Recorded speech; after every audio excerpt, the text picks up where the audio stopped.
This presentation is on the Kansas-Nebraska Act and Bleeding Kansas. It was made by Ethan Levis, Kyle Lehman, Noah Pagney, Joey Saylor, and Thomas Komprowski.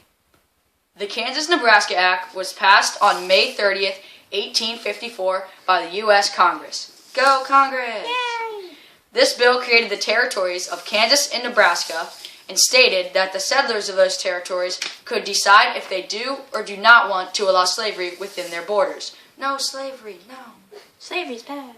The term used to describe this is called popular sovereignty.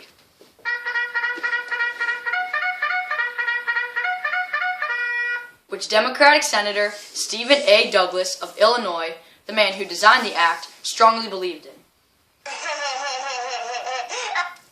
The Kansas-Nebraska Act was originally created to settle the state's territories and open a route for a Midwestern transcontinental railroad.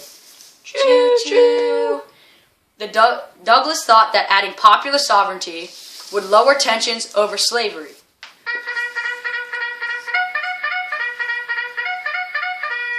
But instead, the act had the effect of repealing the Missouri Compromise of 1820 and infuriating anti-slavery Northerners because the compromise had guaranteed that Kansas was close to slavery until now. Oh, come on.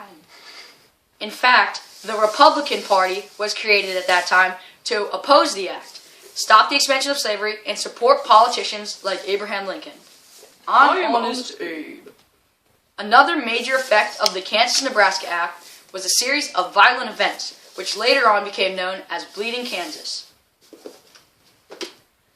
When the Kansas-Nebraska Act was passed, both anti- and pro-slavery settlers rushed to Kansas to influence the vote and decide whether the future of Kansas would involve slaves and be a slave state or no slaves and be a free state. In October 1855, John Brown came to Kansas territory with the belief that violence was the only way to stop slavery. Let's stop slavery with violence, guys. Yeah.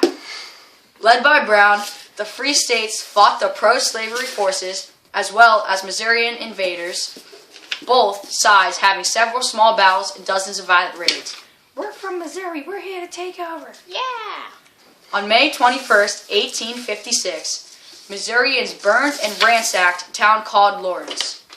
On the night of May 24th, Brown and a group of his followers seized and hacked to death 5 pro-slavery men with broadswords. Ooh, not good. The violence continued until finally Brown departed the Kansas territory and the new governor, John W. Geary, managed to get some peace on both sides.